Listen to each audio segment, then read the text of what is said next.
Question number 1 of the 5 questions. Can you give us a brief description as to the uniqueness of your religion, as well as how it has benefited you in your own personal life? With Christianity, again, is founded on the man Jesus Christ. As Kamal said, we have a great deal in common. In common with the Muslims, we believe him to have been the promised Messiah, born at Bethlehem, born to a virgin named Mary. We feel this to be a fulfillment of the Hebrew prophecies, specifically Isaiah and Micah. We believe, however, that Jesus' identity was that of God manifest in the flesh. We call this the incarnation. You know, there's so many religions today that stress mankind reaching out to a very often unreachable God. Christianity is unique in that we stress God reaching down to man, God becoming man. You did mention a couple of points I have to respond to. You said one of the benefits of Christianity is that you feel like you have a clean slate. That if you accept Jesus Christ, I guess, and let me know if I'm wrong, if you accept Jesus Christ as your Savior, you have a clean slate, you're going to heaven. We don't have that in Islam. No Muslim ever knows if he's going to heaven. They keep us guessing.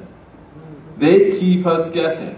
It's totally based on our acts. Question number 2. What, if anything, according to your religion, would justify and sanction a nation going to war or retaliating to an attack? And please incorporate into your answer any feelings that you may have on the current Middle East conflict. It's really actually simple, and I think it's probably the same as Christianity. There's really only one thing. We're only allowed to do it in self-defense. Now, certainly this might seem contrary to you because of what you see, what's happening in the world today, but you know, but if you want the basics, our religion only allows us to go to war in self-defense. No other sanction has been allowed. Nowhere in the Quran do they allow us to do it other than that. Let's first recognize, if we can, that with rare exception, the term anti-war applies to every one of us. None of us want war. The question is, are there times when war can ultimately save lives? And it seems to me, in regards to the current struggle in the Middle East, that regardless what position you're on, ultimately you've got to come down to speculation. I mean, we can point to the 4,000 individuals that have lost their lives overseas. Those are cold, hard facts, but ultimately we're going to have to speculate. Question number 3. And Howie, you'll go first on this one. What do you feel is the proper role for women within your religion?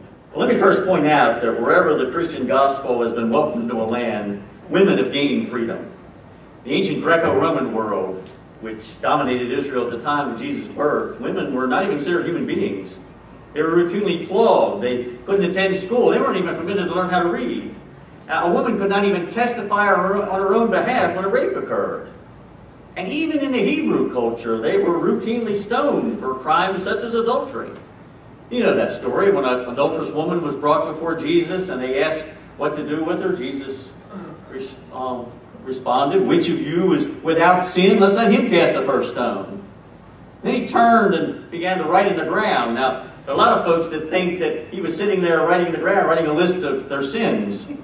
So they could actually look over his shoulder. Oh my goodness, how do you know that?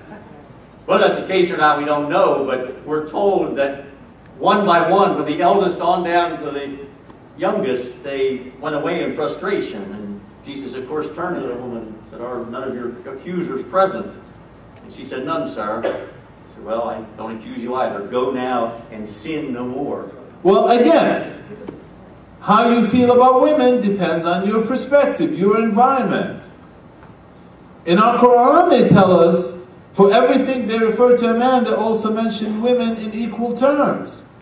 You know, we read about, for example, men who marry 9-year-old girls in Yemen and other places. Well, our Prophet, his wife, he was in 20-something and she was 40-something. The woman he loved most was 25 years older than him. She was a merchant. He was unemployed. Our Prophet was unemployed. He was a minister. His wife brought home the bacon, even though we don't eat pork. She brought home the bacon.